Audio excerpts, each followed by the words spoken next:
大家好，今天咱们要聊的是圣经里一个超级有意思又困扰了无数人的谜题：该隐的老婆到底是从哪儿冒出来的？按照创世纪的说法，一开始上帝创造了亚当，接着用亚当的肋骨造了夏娃，这俩就是人类的祖先。他们被赶出伊甸园后，生了该隐和亚伯两个儿子。这时候地球上有名有姓的也就亚当、夏娃、该隐、亚伯这4口人。可没多久，人类历史上第一起凶杀案发生了。该隐因为嫉妒，把弟弟亚伯给杀了。这下地球上就只剩下亚当、夏娃和该隐3人了。到这儿故事还挺清楚，数字也能对上。但接下来就奇怪了。创世纪第4章写着，该隐犯了重罪，被上帝审判惩罚后，就离开了爸妈，去了伊甸园东边住。然后就在紧接着的第17节，一句看似普通的话直接把大家给搞懵了。经文说，该隐与妻子同房，他妻子就怀孕生了以诺。等会儿这个老婆是从哪儿来的？如果当时地球上只有亚当、夏娃、该隐这3人，那这个女人出现的可太突兀了。她是谁？她从哪儿来？她爸妈又是谁？难道咱们一直以来对创世故事的理解根本就是错的？难道在亚当、夏娃这个小家庭之外，地球上早就有了其他人类部落？要是这样，那人类同出伊甸园这个创世故事最核心的说法，不就瞬间崩塌了吗？今天咱们就来试着解开这个堪称圣经里第一悬案的谜题。不过在正式开始之前，咱们得先回过头仔细品评创世纪第4章原文，尤其是该隐杀人后那种极度的恐惧和绝望。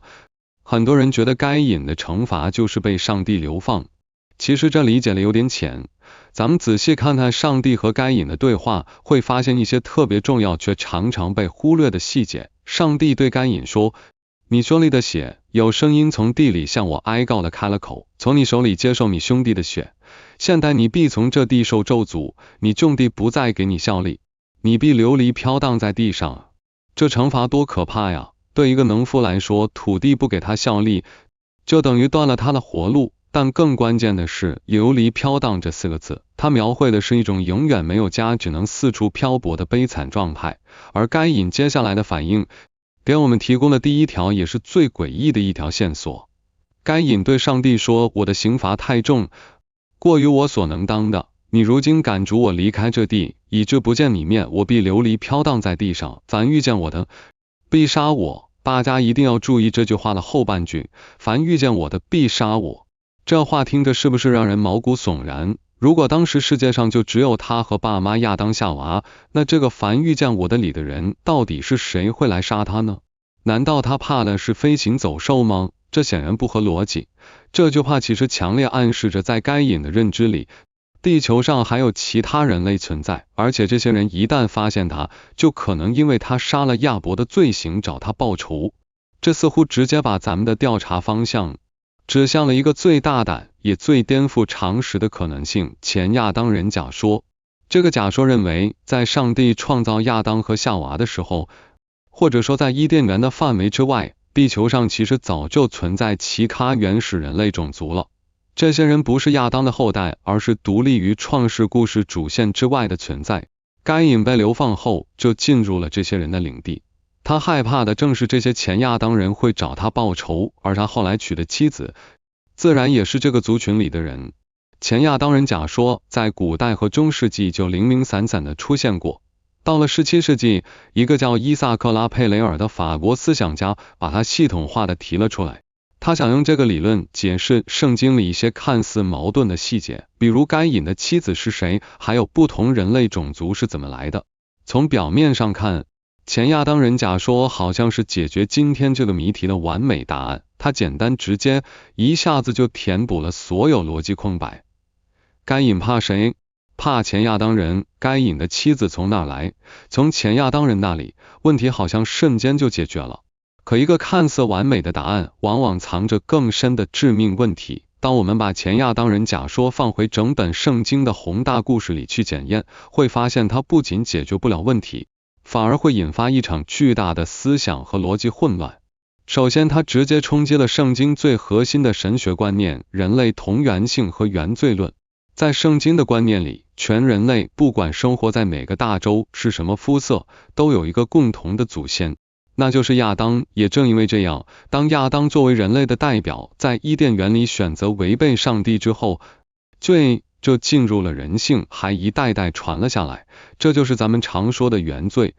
新约罗马书里，使徒保罗对这个观念有很清晰的阐述。他说，这就如罪是从一人入了世界，死又是从罪来的，于是死就临到众人，因为众人都犯了罪。这句话是整个基督教救赎论的基石。他解释了为什么全人类都需要救赎，因为咱们都从同一个源头沾染了罪。可如果前亚当人真的存在，这套逻辑就瞬间瓦解了。这些前亚当人是亚当的后代吗？不是。那他们有没有原罪呢？如果他们没有原罪，难道他们是完美的，不会死的吗？这显然和咱们对人类历史的观察不符。如果他们也有罪，那他们的罪又是从哪儿来的呢？更进一步说，如果耶稣降临人世，为人类牺牲是为了救赎亚当的后代，那这份救赎会不会包括这些前亚当人呢？一个为了解决文本细节矛盾而提出的理论，最后却让整个核心思想都崩塌了。这就好比为了解释一栋建筑上一块砖的颜色不对，最后得出结论说这栋建筑的地基根本不存在一样，太得不偿失了。除此之外，前亚当人假说本身也没有足够的文本支持。圣经在描述人类起源时，语气是非常确定且唯一的。创世纪里说，上帝创造了亚当，又说那人和他妻子同房，夏娃就怀孕生了该隐。后来又说亚当又与妻子同房，就生了一个儿子，起名叫赛特。意思说，神另给我立了一个儿子代替亚伯，因为该隐杀了他。在整个故事里，咱们看不到任何一点暗示，表明在亚当的家庭之外还有其他人类分支存在。所以尽管前亚当人假说在历史上给很多想解开该隐妻子之谜的人提供了一个看似方便的答案，但它终究像个幽灵一样，没法对圣经自身的体系接纳。它是一个迷人的异端，一个充满想象力的伪证。咱们好像又回到了原点，但一次失败的尝试并不是毫无价值。它至少告诉我们，真正的答案肯定藏在咱们已经熟悉的故事框架里，而不是在框架之外。现在咱们先把那些天马行空的想象放一放，重新回到案卷本身，也就是创世纪的文本里来。之前咱们已经意识到，解开这个谜题的关键可能不在于有没有其他人，而在于咱们对故事里两个基本要素的理解可能出了偏差。这两个要素，一个是时间，一个是家庭。咱们先来说时间。现代人读这些古老的故事时，常常会不自觉地陷入一种错觉，咱们习惯了现代影视剧里那种紧凑的叙事节奏，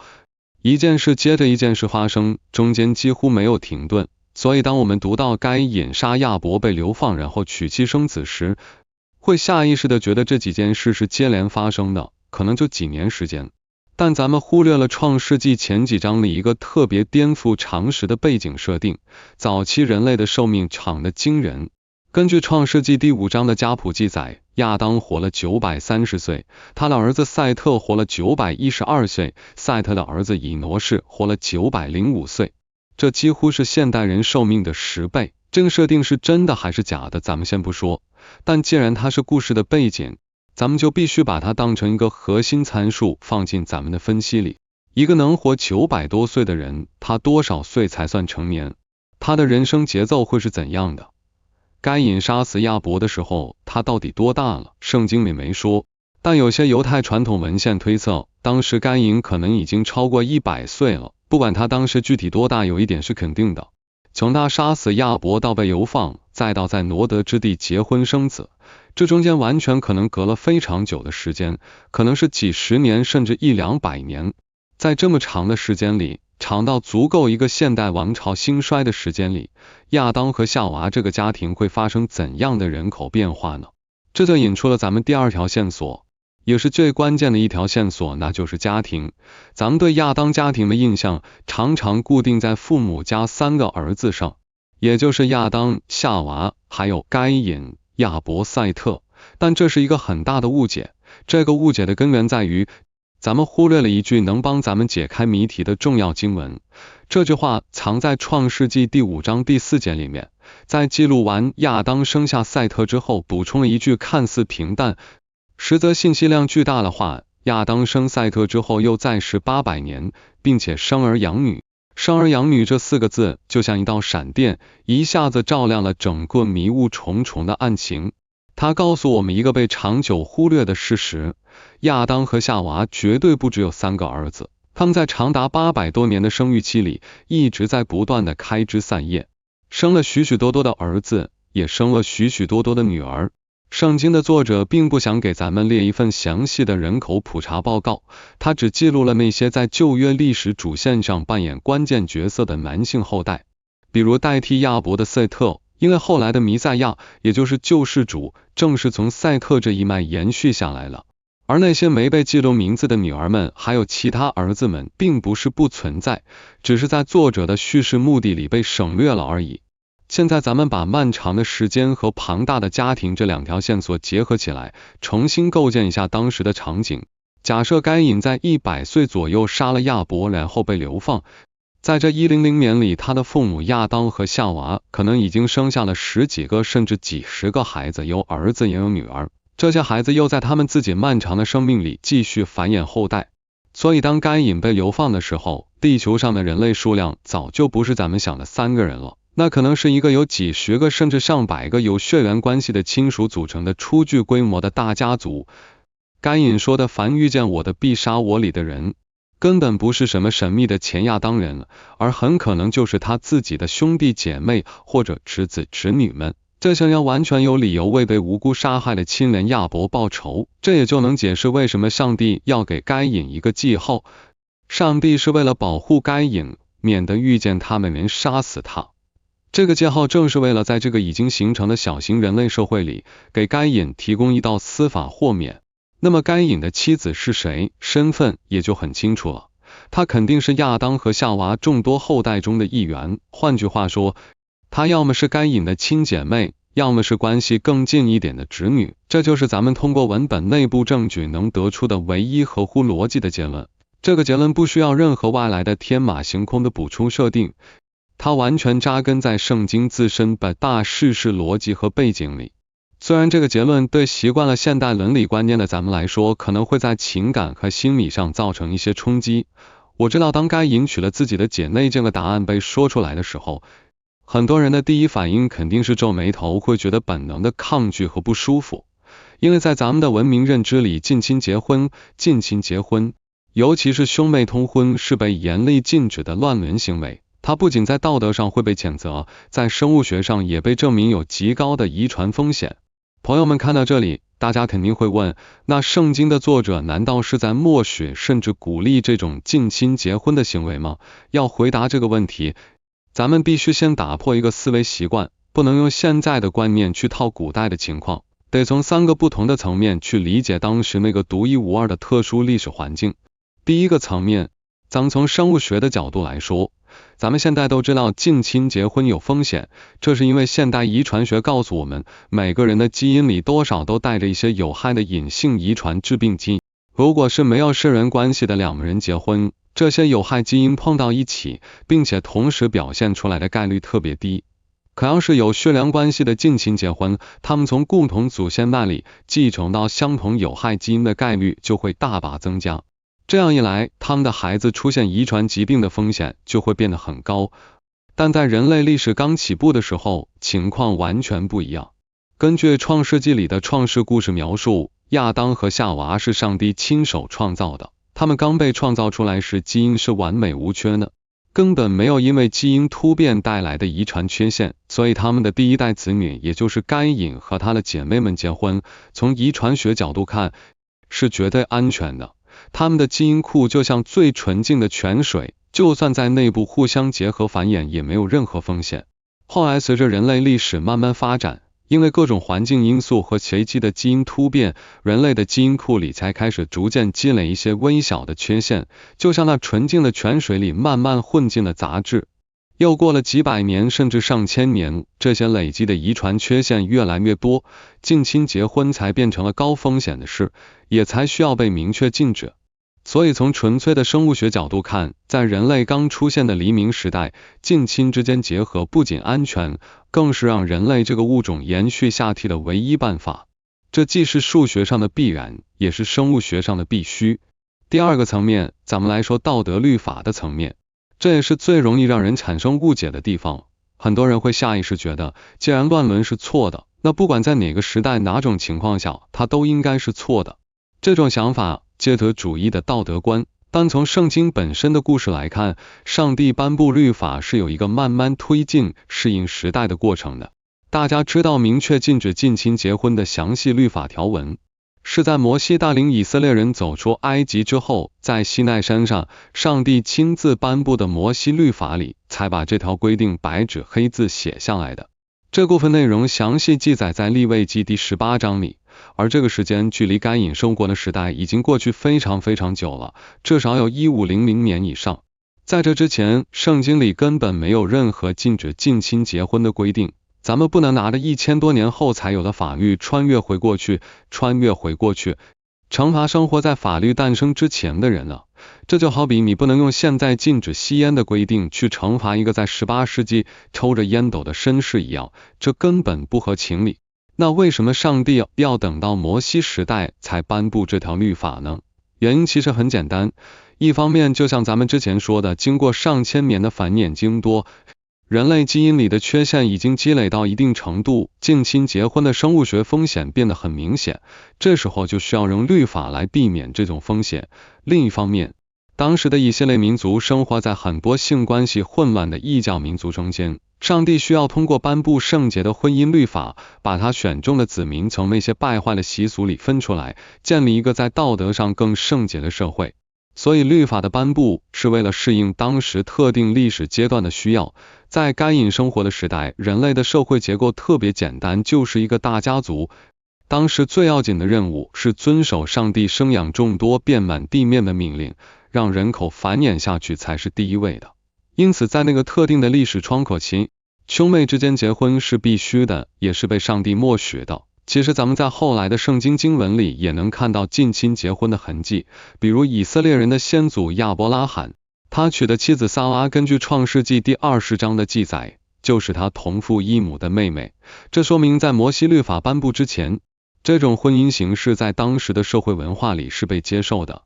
第三个层面，咱们来聊聊叙事逻辑的层面。咱们得明白圣经的作者，尤其是创世纪的作者，他的写作风格和写作目的跟现在的历史学完全不一样。他不是要写一本面面俱到连每个细节都不放过的流水账，他的写作有明确的神学目的，是有选择有重点的。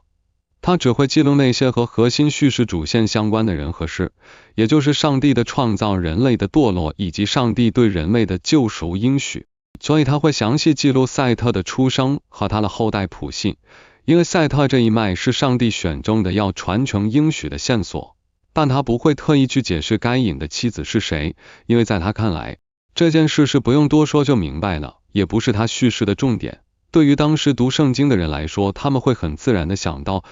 该隐的妻子当然是他的姐妹之一啊。作者们解释这件事不是因为故事有漏洞，而是因为这根本就不是需要解释的问题。是我们这些生活在几千年后有着完全不同社会伦理和知识背景的现代人，才会对这个问题感到困惑和好奇。现在咱们把生物学、律法史和叙事学这3个层面的分析合在一起，就能看到一幅完整的图景了。该隐的妻子是他的姐妹或侄女，这件事在当时的生物学上是安全的，在道德律法上是没有被禁止的，在社会结构上是唯一能行得通的，在文本叙事上才是作者默认并且省略不提的。这个看起来很惊人的答案，其实是最严谨、最忠于圣经文本，也最能体现圣经内在逻辑一致性的答案。它就像一块严丝合缝的拼图，完美的嵌进了那个古老的故事里，填补了困扰咱们很久的那个逻辑缺口。到这里，关于该隐妻子的身份之谜可以说已经解开了。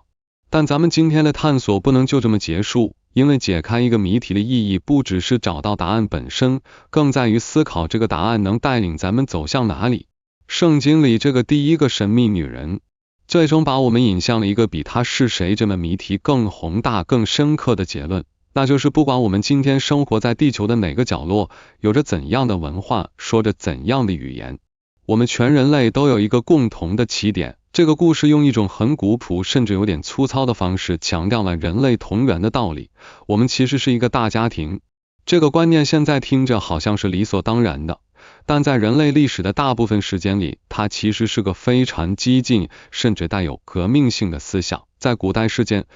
不同的部落、不同的民族常常会给自己编不同的神话起源，说自己是神的后代，而别人都是低等的，甚至不算真正的人。这种想法是无数冲突、奴役和种族灭绝的根源。可创世纪的作者却用这样一个故事斩钉截铁地告诉听众，我们所有人都来自同一个父亲、同一个母亲。那个杀死兄弟的该隐和被杀害的亚伯流着一样的血。后来建立第一座城市的该隐家族和传承上帝应许的赛特家族也有着同一个祖先。这种四海之内皆生地的强烈观念是整本圣经人类观的基石，也正因为这样，我们才能理解罪会影响到每一个人，因为我们都来自同一个源头。同样，上帝的救赎也必须是面向所有人的，因为他要临到这个大家庭里的每一个成员。使徒保罗就是深刻理解了这一点，所以他才会在使徒行传里站在雅典的战神山上，对那些信奉不同神明的希腊哲学家们宣告，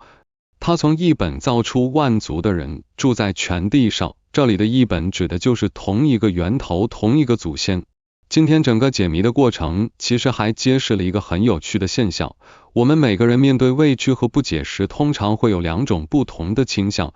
第一种倾向是向外寻找，当我们遇到一个在现有逻辑里没法解释的问题时，总习惯引入一个外部的新的元素来解决它，就像前亚当人假说一样，他想通过创造一个故事里本来没有的角色来填补情节的空白。这种方法简单快捷，还很有细节性，但往往会破坏故事原本的结构和内涵。第二种倾向是向内挖掘，这种方法要求我们相信答案就藏在已有的信息里，只是我们没发现而已。它需要我们像侦探一样，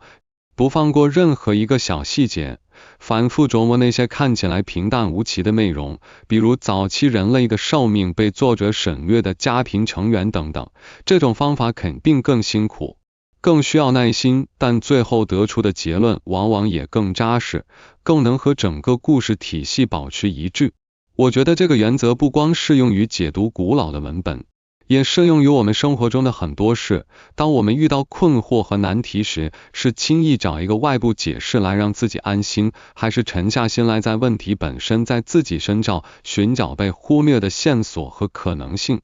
这是值得我们每个人思考的问题。回顾历史上的解读，像早期的教父奥古斯丁在《上帝之城》里就提到，亚当与夏娃除了该隐、亚伯、赛特之外，肯定还有其他子女，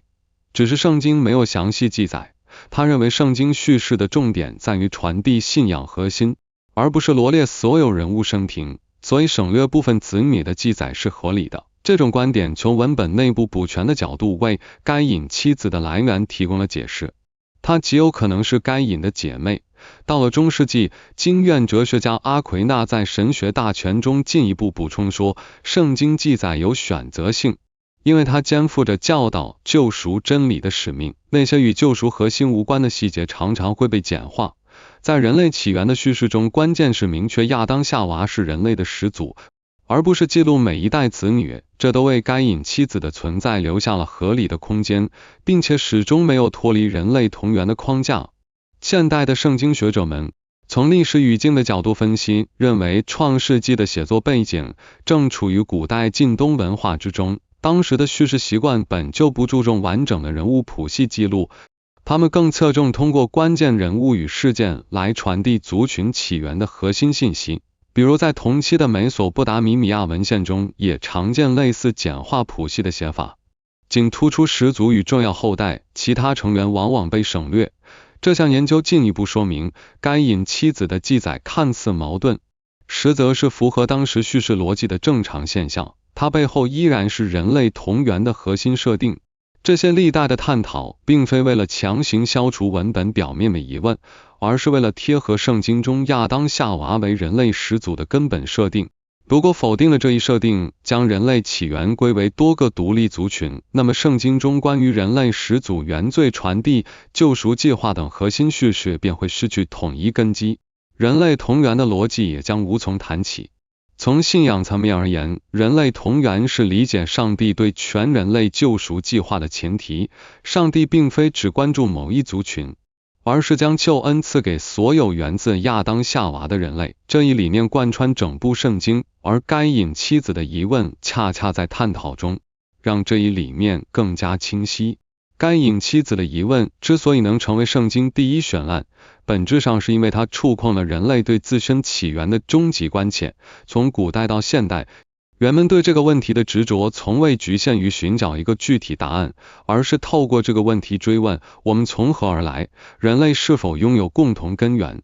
在不同的历史时期，无论社会结构、文化观念如何变化，这种对起源的追问始终存在。而圣经通过这一看似矛盾的记载，恰恰强化了人类同源的启示。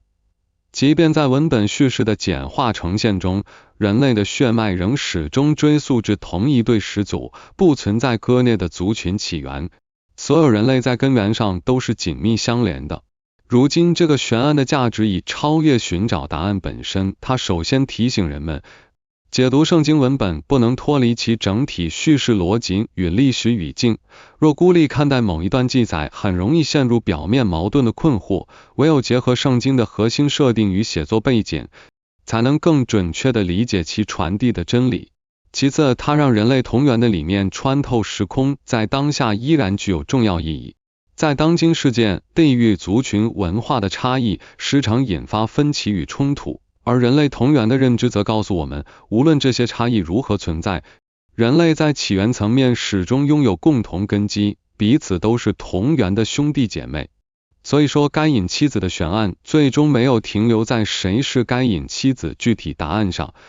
而是指向了人类同源这个更深远的命题。该隐妻子的故事就像是圣经作者跟后世读者开了一个延续的几千年的玩笑，也可以说是他留下了一道很高明的谜题。他故意留下这样一个看似明显的逻辑缺口，就是为了吸引那些充满好奇心、愿意求知的读者停下脚步，深入思考，而不是马马虎虎的读过去。当你真的投入进去，像咱们今天这样一层一层剥开来分析、推理、论证，最后你会发现，这个所谓的漏洞其实是一个精心设计的入口，它把你从一个简单的身份谜题引向对时间、家庭、律法、人性、罪与救赎这些更宏大主题的思考。这或许就是这些古老智慧文本的真正魅力，他们从不会给你一个廉价的快餐式答案，总是把最珍贵的宝藏埋在最需要努力挖掘的地方，等待那些愿意付出思考和时间的探索者去发现。